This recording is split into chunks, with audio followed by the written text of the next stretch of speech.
Coming up on this episode of the Relebogile Mabotja podcast, advice for those of us that are turning 40, what it takes to put on a blacks-only comedy show, and even more with David Gao.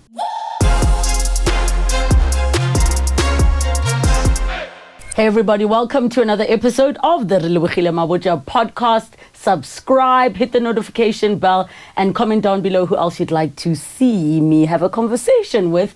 And today's guest is a filmmaker, director. He produces events and also happens to be a comedian. Just his little side hustle. David Gao in the building. What's up? Do people really do that? Tell you who you must interview? So sometimes they ask, yeah. Sometimes they'll say, "Can we see Bani Bani?" Okay. And then they do you ask. Follow up? Or... I'll tell you that no one asked to see you. We asked to see you. That's fine. But sometimes... Do they know you've asked me before? Yeah. Do you tell them? My Guys, daughter had gymnastics. I asked him before. My daughter had gymnastics competition. So people will write and say, you know, have this person, interview this person. Sometimes it's like whoever's trending in the news at the time, they want to hear them share something. But I feel like our approach isn't really like... Trending. Yeah, it's more like when we sit as a team to say who should come. Longevity. You've got longevity. Your guests have longevity. Ideally. Yeah. Ideally, but also like I like... Timeless. You can watch the podcast anytime. Yes, but also I think I like the idea of a person who's not just talking about I'm promoting this movie or I'm just promoting this song. Like, I actually want to have a conversation with you and get to know you. Okay. And you've changed since I've known you, hey? Yeah, I've known you for a long time. Very long time. Just let me bring you up to speed. I'm a mom now. Yes. He's 4. 4? Yes. That's a long time since I last saw you pregnant or about to have a baby. He's mean and I'm scared Almost of him. Almost a COVID baby. He is a COVID baby. Yeah. He's a full-on lockdown 2021. baby. Born 2021. You were busy, COVID. There was nothing to do. Nothing locked down. Yeah. Clearly, there was no lockdown. Listen, as I've said before, I went to the hospital and got given a baby and came home. And you didn't know you were pregnant?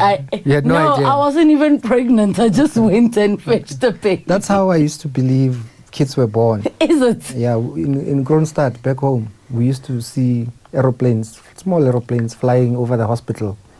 And then we'd say, God is putting the kids in the chimney at the hospital. Then you go down the chimney and then you go to a parent. And you get... For years, I believed that's how kids were born. Who eventually told you how kids are actually made? I think biology, somewhere in high school. In class? Somewhere in high school, they start teaching you reproduction. If you did biology in high school, at some point you start learning biology. You know where then you have like labeling the vagina. The fallopian the diagram, those things. Where you label. At that stage, you already start seeing, I know, man. Yeah, okay. So, because there's that famous picture of a person and then there's the baby inside. That's in like doctor's offices. And so, you start thinking, okay. What is the name of this pod? The one holding this. What's the name? I don't remember any of these things. No, you have to know. I will label the frog. Label the frog. I have to label a duck. Leboso. Lebana. We have to label it Lebana. And then you also did a locust. Locust. Yes. And no one has ever asked me to label a locust trying to get a home loan. Why did we label locusts? I think South African education, especially black education at the time, Bantu education, was just a scam, you know? Yes. We were being scammed. And to some extent, most education now, publicly, in schools, it's still a scam.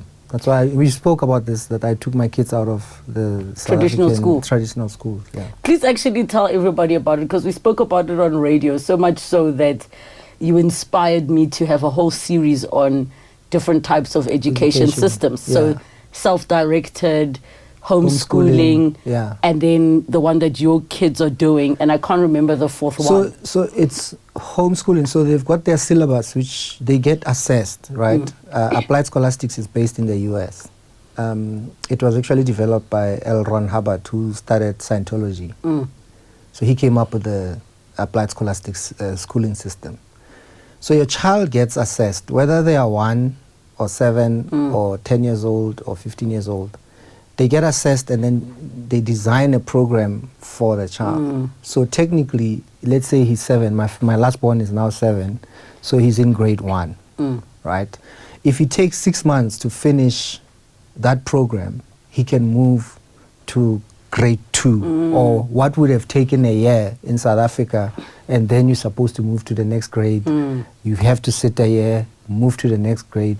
My daughter is 13. She went from grade 7. She's now doing grade 9 maths. Oh, she's wow. 13 years old. So she's moving into grade 9. Yes. And it's still middle of the year, right? So she can finish high school at like 16 or even maybe 15 if she's moving that fast based on her program that she's supposed to. So whether your child takes a year or 2 years or a year and a half or 6 months, the program is designed for them, and then it caters for the child. So my main issue was that the other schools, the mainstream schools and so-called private schools where my kids were going, they had put my son on Ritalin. Because of the ADHD diagnosis. It's me. He was me when I was growing up. And that's what I hated. You know, if I was put on medication when I was growing up or in school, I wouldn't be who I am today. You wouldn't be funny. No, I wouldn't be. Because I would have just been medicated for the majority of my childhood. Yeah. Right? So that's the difference. Then my son is not on any medication for going to school. Because that's what it was. The teachers were not going to look after your child. So the medication has to keep them and make them like the other kids. And conform to the one size fits all. So they get that program designed and it's sent to the school that they attend, the learning center. So that's literally from 2 parents who had their kids and they were teaching them, and then they ended up starting a school. So that's where now they go to school. So I pay school fees in the US and then I pay school fees here in South Africa where they go. But my kids are happy and we're happy and it's fantastic. It's been great for my kids. And obviously they are thriving, that you found something that works for them. Yeah. The school is growing. So you can do sports. They can, like I said, I couldn't come because my daughter had gymnastics. So her gymnastics can never clash. It's not part of the school where you go to school, today you must do cricket, 3 months later you must do swimming, 3 months later you must do soccer. Then you are doing 5, 6 things or sports and your kid is asking you to buy 5, 6 whatever they need for soccer, for karate, and then they don't do it anymore. So my son wants to play soccer and that's what he does. He goes to school, he goes to soccer. I'm at the stage where my son is doing dance, pottery, piano, singing. If they want to do it, that's okay. And he generally does. And I think it's when we had that conversation, I wasn't a mom yet. Yeah. Now that I'm a mom, it's such a different thing where I'm also looking at our education system to say, I went to private school, it worked for me. Yeah. For the time that it was, because I was naturally academic. But for the kids that get left out the system because they're not naturally academic, or you get told your child's on the spectrum, they need to go to a special school, or let's put them on Ritalin so they can concentrate in class. Because school is designed for individuals, right? If you are good in maths, you're going to make it in school. If you're good in English, you're going to make it in school. If there's 40 kids in a classroom or 20 kids in a classroom, and 7 are good at maths and 15 are good in English, but they're not good in maths, the other 5 are not good in biology, they're going to fail the other subjects. They're going to pass the subjects that they kind of know. That is just school. School is a group, it's like a group hug, but it's actually made for individuals. That's why you have a position 1, 2, 3, 4, up to number last in a class, because there are people that are meant to be in an academic environment where a teacher says, here's a textbook, do chapter 1. Yes. Tomorrow you're going to write the test on chapter 1, right? And then there are kids that have to be taken through whatever it is that they're trying to do in school, whether maths or science. And most schools don't make time or don't want to make the time to take your kid through, that's where now have extra lessons, and then your child must go to this extra class because they are slow in the main class, and then they must go to speech therapy, and then they must go to the other class. So when I was paying school fees, those school fees started 80,000 a year. I was paying another about 50,000 a year on the extra things. 50 grand a year Extra. on extras? Yeah. All the Dr. Manmani, the medication for the Ritalin, and then speech therapy, and then what therapy, because those are extra things and extra lessons outside of what you're paying your child to be taught at school. So, I mean, it was crazy. For me, it's just a scam, honestly. What kind of a dad are you? I'm very chilled. Hey, my daughter made me calm. Even on stage as a performer, my material changed from when my daughter was born. Why? Because it's like when you make movies or television, you want your kids to come and watch what you do or what you're producing. So I started minding myself and minding my language, but that's when my daughter was born. She's 13 now. Yes. Right? So my material changed. I became a bit soft, you could say, as opposed to how hardcore I used to be on stage, you know, how politically and saying what I want and not caring what people say. So now I'm a bit more mindful, but that's since my daughter was born. Now I'm getting back into me 20 years ago, 25 years ago, when I was starting stand-up. What I want to say, I say. So I went through that phase, right, and it happened. So more than anything, my kids taught me patience. You don't have a choice with those people. Yeah, no. Kids will teach you to be patient. Nothing happens in your time anymore. You could be leaving the house and getting ready, and you're going out to dinner or you're going to a movie or wherever you're going. If you said, let's leave at 2, there's always someone who's at 2, they're trying to comb their hair or they're trying to find their sneaker or they're still putting their shoelaces. But kids will just bring you back down to earth. I've been in the dad bus. Is it a dad bus or is it a tour bus? It's my wife's car. Okay. So it's a family. It's only family car with a family, with an actual family. When you and I were emceeing together at the Reach for a Dream Foundation anniversary, and it's so weird when you've known someone for so long and then you realize, how is this the first time we're actually working together? Yeah. Isn't that wild? Yeah. It's also the same as people coming to my show. So a lot of, especially DJs or my DJ friends, have almost never been able to come to a comedy show because when I'm working, they're working as well. If I'm working Saturday night or Friday night, they probably have gigs or they're traveling to gigs. And now, you know, I once did a show in Pretoria and Glenn Lewis happened to be there and was in the audience. He didn't tell me he was coming, but he was there. Fresh comes to a lot of comedy shows. You know, he makes time. And Glenn Lewis used to not take gigs until after the Pure Monate show. Back when Pure Monate show, I mean, this is 20 years ago, 21 years ago. So if you're booking him, he'd only take the gig after 10 p.m. once the Pure Monate show has played on TV. You know, he made that choice. But your Space, your DJ Naves, for me to say, yo, I've got a gig, they're somewhere else doing a gig or they're out of town. And so most of us in the industry have actually not had the pleasure to watch each other, especially in our prime, if we were both in our prime at the same time, because everyone was always busy.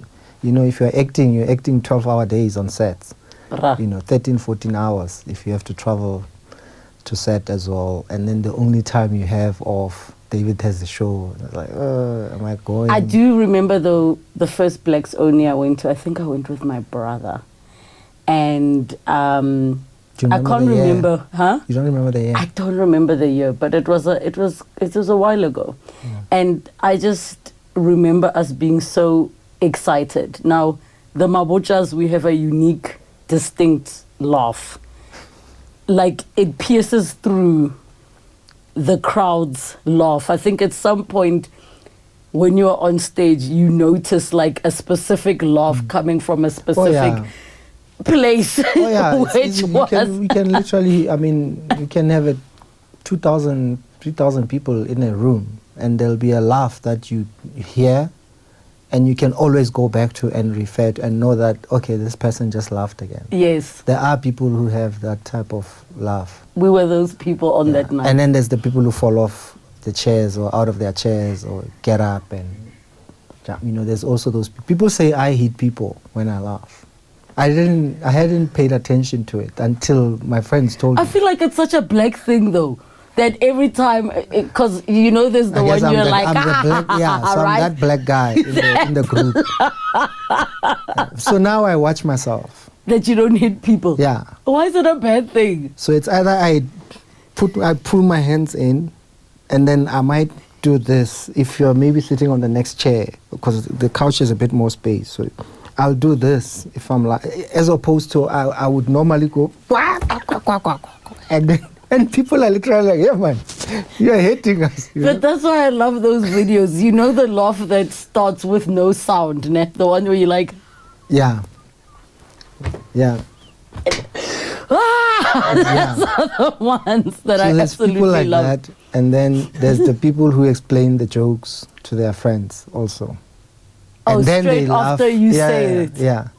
And then there's a later laugh in the middle of you've started another joke already, or you're setting up another joke, and then out of the blue, someone just laughs, and then you realize, the friend was re-explaining or explaining the joke to their friend or whatever. No, I don't want to go with people like that to shows. That's why, whenever my mom says, "Ooh, go Trevor Noah," and I'm like, "Oh my gosh, I don't have to explain a thing mid-show," because already you're like, "He said, blah blah blah, my lemma," and then she's like, "Oh."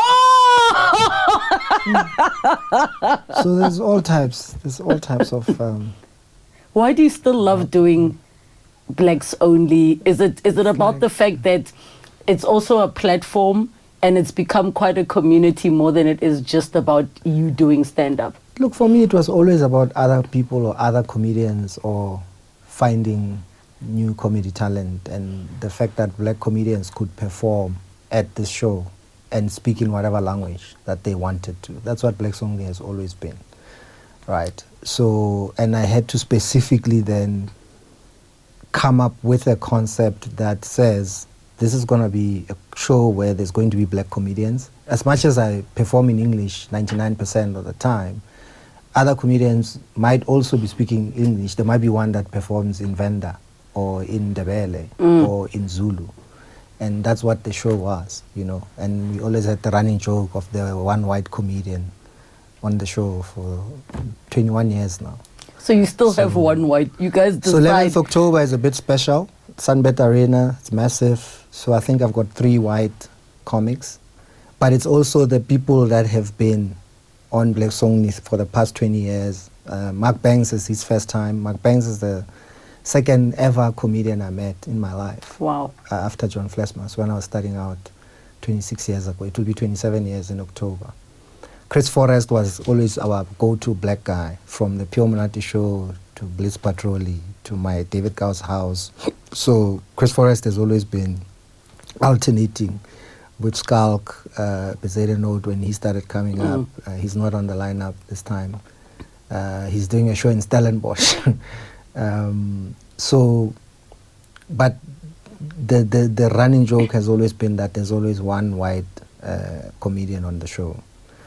And it's just curating the show, man. It's going to be awesome. Celeste is on the show, Skumba, Ronnie Mudimula and Tosh Matlingos. There's I think 14 comedians. You always put and curate such a good lineup, in the sense that if one comedian is not for you, you're definitely going to find so a that's group what of it's others. about. And this is where people don't understand quantity and quality. You can go to a show with 10 comedians and come back unsatisfied. And you can go to a show with 7 comedians and come back and feel like that was the best show you've ever been to. Because you have to know, when you do the lineup, you know who's going to open, who's going to go second, where do you put the white comedian. If there's only one female, where do you put the female? Who's going to open the second half of the show? who's going to close the first half, who's going to close the show. So it's actually quite difficult. It's not an easy thing. Yeah. So you can imagine this lineup for 11th October, how many people are there, and then you got to mix and match. Yeah. So it's going to be quite exciting to get to that part of the show. Where did this love of golf come from that now you have a whole golf day? So golf, when I used to MC a lot of Robert Gumere's parties and golf days, I met one pro. This was back then, maybe 2008, 9. I'm like, yeah, no, I wanna play golf. It's like, sure. Yeah, I can sell you clubs. Guy sells me clubs very quickly. I pay him a lot of money. And then I never played from 2009 when I bought the clubs. 2018, I started going to the World of Golf to practice, November. And then February 2019 was my first golf game. And then I didn't think about the technology and the clubs at the time, but I was using clubs that were from like more than 10 years ago, you know. But because there were people I admired, the late Jabu Mabuza was one of them, and I mean specifically him. Another friend of mine, Mandla Mlangeni. So you can never get a meeting with these people to see you for like an hour, or can you have a meeting? They're not available. But they play golf for 4.5, 5 hours, sit down afterwards and have a drink. So you get to spend about 6 hours with these people that you can't get like 30-minute, 1 hour. It's hard to get like a 30-minute, 1 hour meeting with them. And that's what made me now start going back to, okay, I need to play. Because I used to arrive late, do the prize giving, MC the prize giving, the dinners and whatever, and leave. So now I can stay the whole day, play golf, hang out, and then still work in the evening if I'm working or if I'm booked that day. But mentally, the mental health that came with chasing this white ball, and you've got 4 or 5 hours in the middle of nature somewhere, is the best decision I made for myself, just mentally, to kind of bring myself back to myself. That's what golf does for me. You are speaking almost like, and maybe I'm projecting because you mentioned the ADHD. Yeah. But when you say bring myself back to myself, is it like, are you referring to grounding or? Being grounded and being all over. So you don't find me anywhere. I don't go anywhere. I don't go out. I don't go to, so when I turned 47 years ago, I hadn't been to a nightclub in 3 years. So now it's 10 years since I was last in a nightclub. You know, Taboo and Chris was still alive. So when I said to Taboo, my friends want us to, because Chris would say, come, after a Black Song, we'll have an after party at Taboo. That's just me on a flyer. I sit and do nothing, rock up with my friends. It's a Black Song after party or whatever. Or my birthday, there'll be another flyer, David Cow's birthday, Taboo, this, that. So I hadn't done that, but I did it for my 40th, right? And then I had some friends, we had dinner first. And then I said, we're gonna have dinner and then we're going to Taboo. And one of these friends of mine also doesn't really go out much. Said, okay guys, what should we do? Should we meet at 7 at Taboo? We said, whoa. 7? No, dude. Let's first have dinner. And then we'll rock up there around 11 or whatever. But on my 40th when we went, I hadn't been out to a nightclub for like 3 years. And then because now I don't go to nightclubs, I wasn't even drinking alcohol. I started maybe drinking wine 10 years ago, a little bit of wine here and there. Sometimes it might be a whiskey tasting or something. So I wasn't drinking, I wasn't smoking, and then I stopped going to nightclubs also. So I had too much time, you know, unless I was making movies or whatever, because you spend a lot of time on film sets and producing and directing and stuff.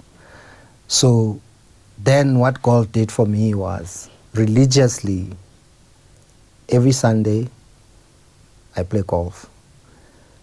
Almost every Wednesday, I play golf. There might be an occasional golf day on a Friday, maybe a Thursday. I'm probably also working. So I got to a point where I'm playing minimum twice a week. But that takes at least 6 hours, minimum 6 hours of my time. But I can also leave at 6 a.m., go tee off at 7, finish at 12 or whatever, sit and have drinks, leave that place, go sit and have drinks somewhere else, or meet other friends that are coming who are playing somewhere else, sit with them and go home. So I guess I'm a strata, basically. That's what I've cut out and replaced with golf. So I get groovy. I'm not, I can't to say to me, you have a launch. What are you launching? People are still launching.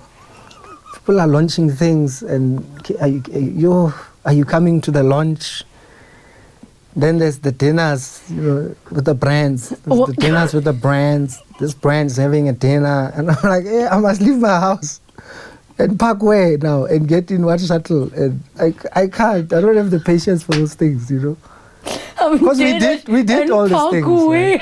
And then you live in Midrand. The invite says come park at Auckland Park. Yeah. And then they put you in a shuttle and they drive you back to Kyalami Castle or something. You drive there in traffic to go leave your car. Now when you're at the dinner, you can't leave. You must wait for the first shuttle. Yes. You must wait for the first shuttle. That's going to take you back to the cars. I can't. I'd rather be waking up at 5:30 or 5 a.m. to go get ready to go play golf. And I do that any day. Can I be honest? I am a homebody completely like that. Like, I don't even remember the last time I just went out for going out's sake. I mean, my team who are all here, I think the last time we went anywhere that was even remotely out was just for a team outing at those restaurants that after a certain time, there's a DJ, yeah. Yeah. And then somebody's like in their seat, and even then I was like, it feels, maybe we did it too much when we were younger. No, we did it a lot. I feel like we did it a lot. Like but that's the thing. We had fun. We used to go, Tebe had a nightclub in Midrand, remember? So myself and Fat Joe, Daraman maybe, or Kagiso Lidiga, we would go there. We would leave there at 5:30, 6 a.m. to go have breakfast. From Midrand to go have breakfast at Kes Pyjamas in Melbourne. And that was almost like a regular thing. Remember, yes. Joe was also a DJ. Yes. And would follow him to most of his gigs or travel with him. We did those things, and properly, and everybody got along. There wasn't... And there was no social media of cameras. There was no social media, and no one cared or gave a shit about who's got what, who doesn't have what, who drives what car, who doesn't drive what car, who's wearing what clothes, and none of us was really into any of that stuff. People were enjoying their careers in the moment of Boom Shaka was Boom Shaka, Bongo Muffin was Bongo Muffin, Fresh and Glenn were doing the Skilo and Pebbles and the fresh house flavor. Yep. So Joburg was nice. Joburg was very different from the entertainment industry per se, was very different from what it is now, Now there's camps here and there, and then that genre and that genre. When you are at that one, you don't play that one's music or genre. You must only play. I once went to a nightclub in Devon. I was with Donald. I was doing shows, I think 2021. Red Mike Donald in denial. Yeah, Donald is still in denial. You must have Donald, actually. I don't think people know Donald that I know, I know Donald. Yeah. Remember how scrawny Donald I must go on the be. comments and say, have Donald on the show.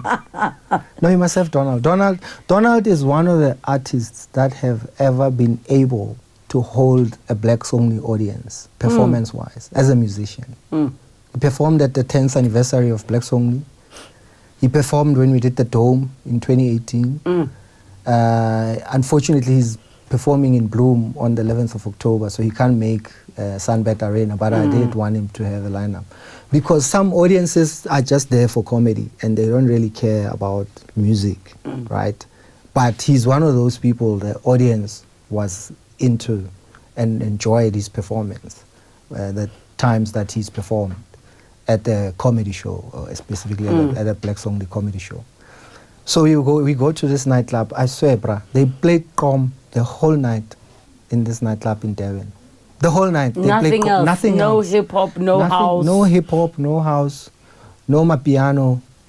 They just played Kom the whole night. And then there's like a hype man guy on the mic the whole night. Yeah.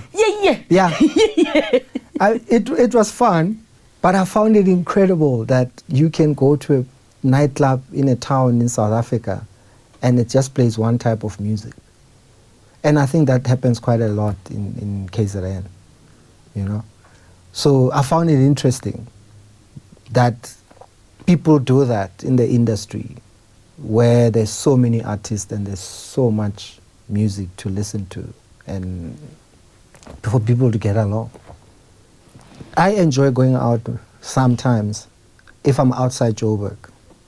So if I'm doing gigs somewhere and there's always a local or someone who's like, no, you must come check out this place. Because it's not the same scene, it's not the same people in Joburg, it's not the same DJs, the same music. I might check it out. If I'm out of the country, definitely I might find a place. Because remember, other countries, they cater for people of a certain age. South Africa doesn't really have where you and I can go hang out peacefully, regularly. Not really. As the there's 40s events, club. There's events club, here and there. Yeah.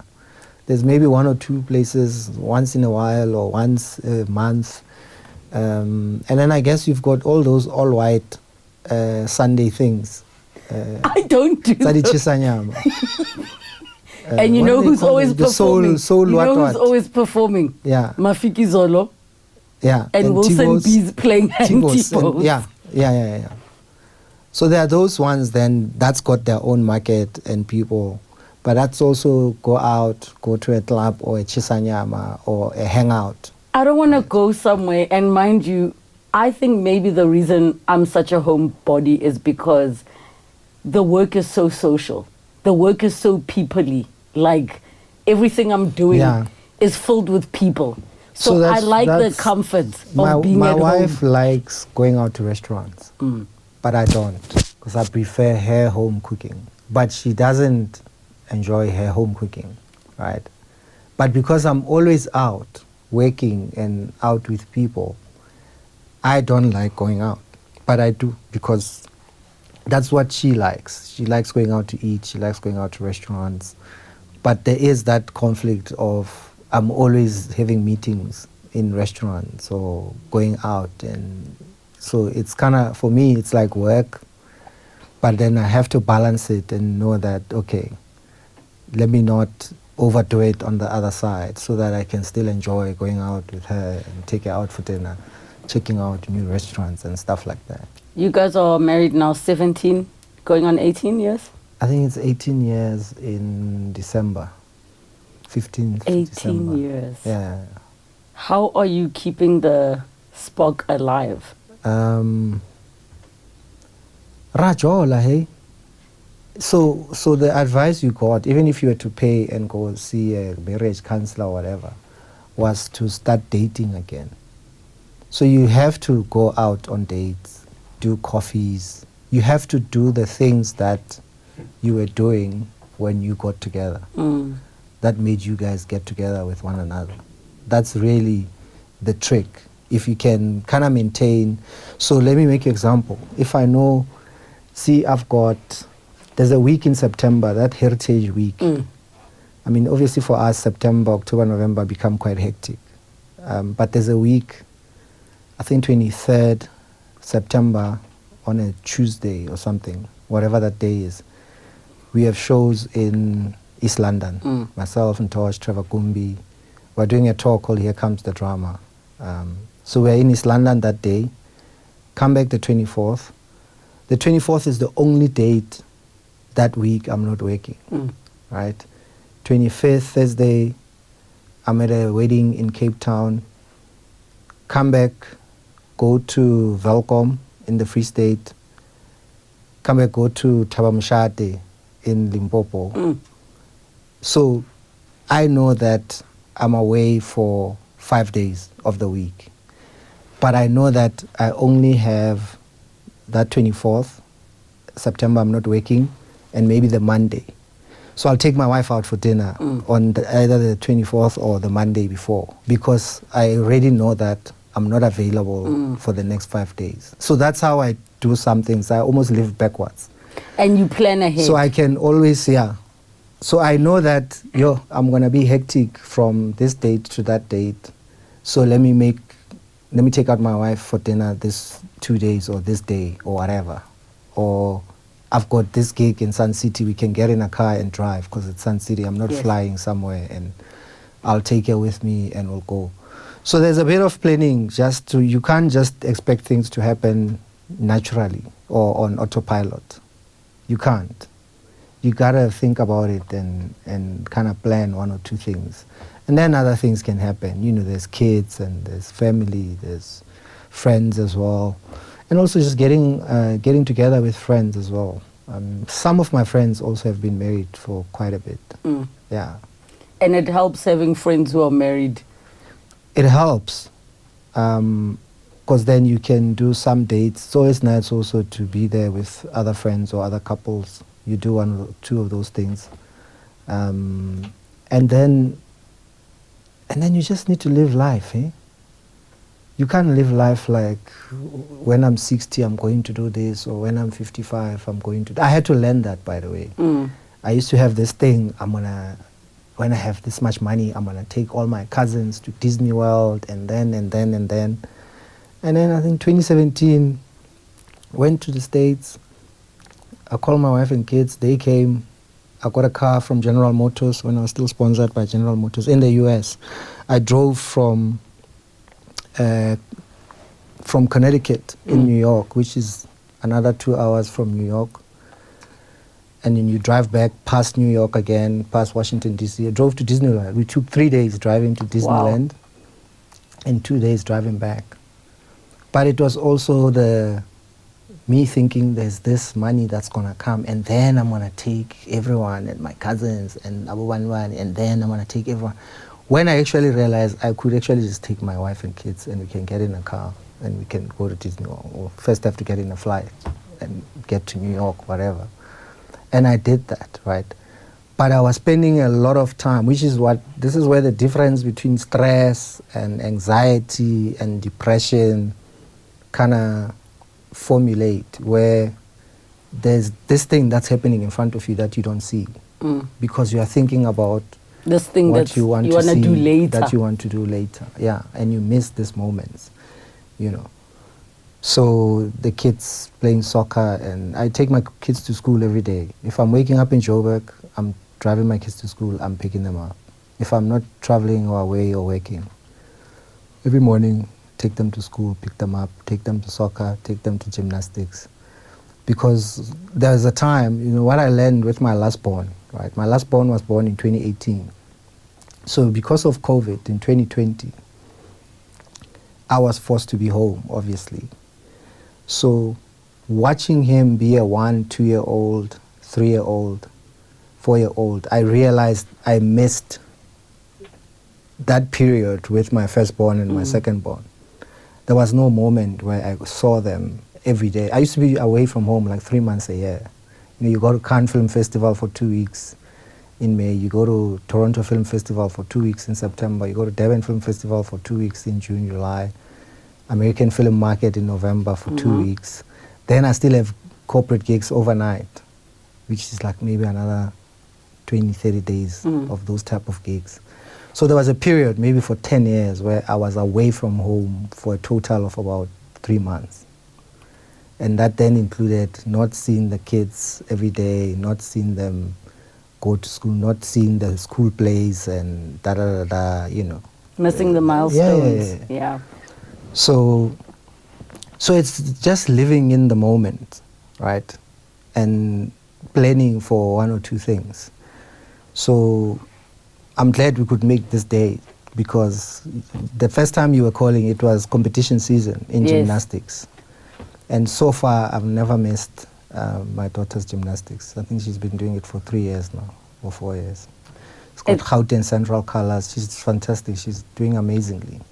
And it's tough, missing stuff. Very, very hard, because it's like every second matters. You realize how your child's suddenly taller. Because remember, you and I work so that if someone says, can we meet at 8 a.m., you are able to say, no, let's make it 10 a.m. because at 8 I'm dropping my kids at school. And I'm going to go to gym. I can see you at 10. That's why we work so hard. That's why we do what we do. Otherwise, what's the point, right? So you want to be able to control your calendar. I know I'm planning shows for these dates. Then I know I'm available for 1, 2, 3 on these other days. That's the best thing I wanna achieve in my life, is to control my time. Which needs money. Which needs money. And I was gonna go to, so when people talk about how much money you wanna have, I don't know, have you ever thought of a number of how much money you think you wanna have? Oh, I know my number. Is it? But I'll tell you what, and I was saying this to someone, which was that for me, my number is going to buy me time to pour into myself. Yeah. And that means if I feel like a sabbatical, I can take one, or I feel like going to be inspired in Japan, I can go there. Or if I feel like saying, I want to take my son to go learn German, we'll go to Germany for a year. That's like, for me, what money would buy me. I've never been into the fancy cars and the branded bags. It's either that or like building my business and pouring into my passion projects. So mine has always been, or became at some point, to be able to eat at any restaurant anywhere in the world. Listen, the number of times I say to people, if I'm traveling and I have to look at the prices, I couldn't afford the trip because I'm not. For me, that's what money must buy me. Is if my kids are like, oh, there's this place, or we've heard about this place. My wife is like, oh, I saw this place on TikTok or social media, whatever. They do this, we can go eat there. So regardless of where without it is. Being in pain. Regardless of where it is, right? After tapping, yes. I remember, those trips to Cannes, yes, like, you swiping in those euros and then the bank tells you in rands what you just did. There's painful moments that come with those trips. It's painful, eh? Yeah. So you don't want to feel that. That's, for me, that's where I think, that's what I want money to do for me. To be comfortable anywhere in the world. You chatted about Kagiso, Daraman. Yeah. Joe. Yeah, the Pure Monate show, when I had Kagiso on before, I will say it again, how it was just such a big part of our culture. And I think the way we're so nostalgic about it is because it's not readily available to just go watch reruns like on the streaming services. We were, I guess now we know, we were like maybe 15 years ahead of time, when we did the Pure Monate show. The Pure Monate show is now 21 years ago, 22 years ago. Black Song is 21 years old. Where did the time go? Yeah. So you can imagine back then we were fighting with SABC. We do a sketch about Kausatu, where cows are toy-toying, and then they pull it off air because they're like, how dare you say that or you do that? Make fun of Kosatu. Like we had those moments, we had those type of sketches pulled off air. There was a time we did the Mandelas, which ran for one episode on the Pure Monate show, which was a reality show about Nelson Mandela, Graça Machel, Joey Rasdin playing Graça Machel. I played Nelson Mandela. That went on air. The SABC pulled it off. After that, then the Mandela family was asking me, yo, what happened to the thing? After we thought you guys made it go off. Then it was pulled off air. So we went through a lot of those. There was a time, he does the Standard Bank Jazz Festival. I used to do a lot of Zwaki Mbuli stuff. And we did one thing where we made fun of Mzwaki and wrote a letter to the show for an official complaint. So then the next episode, we did another show where we were apologizing to him. But then in my apology speech, I started apologizing to everyone. And I apologized for the chicken crossing the road, and I apologized for this. I apologized for everything and everybody. Because it was, it was unseen or unheard of that you were making fun of certain people or well-known people. And this was 22, 23 years ago, So if you watch it now and everyone thinks, no, the Pure Monate show must come back, for us, it's 20 years ago. It wouldn't be the same. For us, it's 20 years ago. There's other things to do. I think it wouldn't be the same. How's your relationship with the guys? You guys were a proper solid like crew. I said, now I'm on tour with Ntosh, with Ronnie Mudimula, Trevor Gumbi. Kagiso, we're working on a sequel to Blitz Patrolli. So people are there, Tsepo is doing his thing in finance again. Do you know Kagiso and I discovered Joey that at golf sometimes. Our mothers knew each other. Is it? Both nursing things. Yeah. So we were watching Beverly Hills 90210 together then. We knew each other since we were 16. So I've known Kagiso for 31 years. And you still leso. What is next for you? I know some people will be like, okay, David. I want to make movies again. I'm going to start making movies again. But I'll always do stand-up comedy. I've been enjoying doing a lot of the smaller shows, because it's a lot of work to put together something like a Black Song. It takes a lot to put it together. So I enjoy the ones also where I can just a tweet and a post on my social media and get like 100, 200 people, 80 people. I have a lot of fun with those small shows. I literally leave my house at 7:30, show starts at 8, or I leave my house at 7:15, get to the venue 15, 10 minutes before. Blacks Only, I get there at like 3, 4 p.m. I sleep at the hotel now, at the venue. He has a suite, I've been to it. I know the suite. So there's a lot that goes into the bigger shows, But because of COVID and how we were forced to do the smaller shows, I started enjoying the smaller shows again. That's also where you write material. The shows I was saying, you must come to the smaller shows if you want to try out new material and write new material. I need to let people know the context of what you're saying. Yeah. David, hey. It doesn't have to be Blacks Only, but... David is saying I must get on stage at Blacks Only. Maybe by the time the episode is aired, it would have gone out or not. But I'm going to accept the challenge because why not? Okay. Why not? I'm going to do it. No, man. See, you're already in media and entertainment. You've already been on stage. You've emceed hundreds of gigs. So you are halfway in terms of... All you need to do now is stand up for a couple of minutes and make people laugh, which means you need a laugh rate. You need people to laugh every 30 seconds or laugh every so many seconds in your little 5 minutes, right? But you can stand on stage, you can stand in front of people. So you're not like a person who's coming from corporate or totally out of the arts. So it's not going to be that difficult for you. The only thing you need now is material. So just jot down what you think is funny that happens to you. You just dot. And then you walk on stage, you got nothing to lose. Except my dignity and my pride, but yes. The nice thing about stand-up is if this 5 minutes is horrible and your next 5 minutes is funny, people are going to remember they're funny. So that's why I say you're as good as your last show. So whoever saw you at the next show is going to think you're funny. As someone who's turning 40, you are already on the 4th floor. What advice would you give to somebody transitioning you to must the still 4th turn floor? 40. Wow. Why are you shocked You've that I'm got not 48? so much time. Why are you shocked that I'm not shocked, but I'm thinking, I don't even remember. Last time I had a conversation and people were, like some of my girlfriends, all turned 40 from January, some in March, some now in June. And I'm like, I turned 40 7 years ago, right? So I don't even think about 40 anymore. I'm trying to plan my 50 in my head. My wife is trying to plan my 50th. And then you're like, yeah, when I turn 40, what must I? I'm like, oh my God. All I know is you've got time.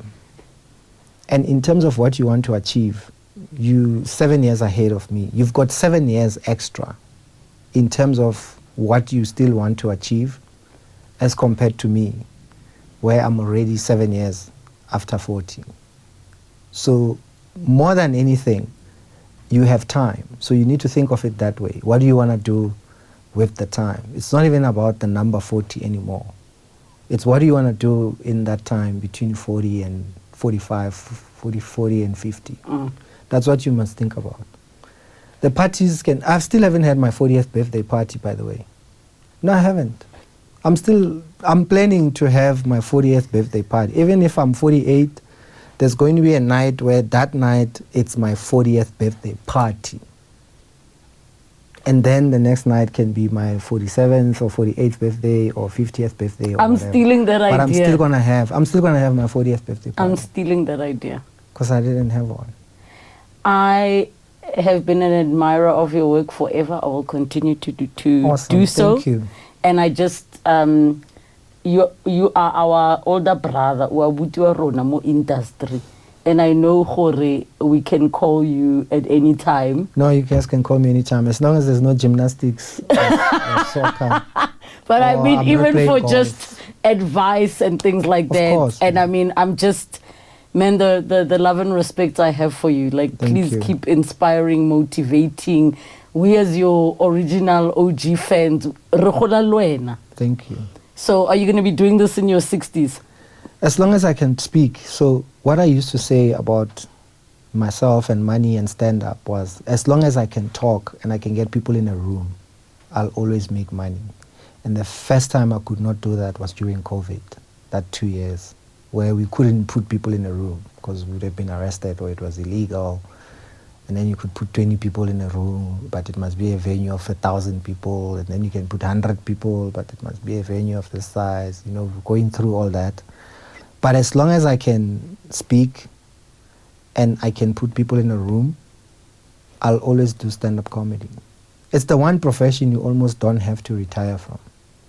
If you think of the comedians that are in their primes now, your Dave Chappelle's, your Chris Rock's, they're all in their 50s. I love it for you. They're all in their 50s. So I'm looking forward to it. David Gao, ladies and gentlemen, thank you for tuning in. Comment down below. Put your questions down for Ask for David Gao in the comments. To come through on the show. Subscribe, notification bell. Thanks for joining us. We'll see Thanks you for next having time. me. Thank you, thank you, thank you.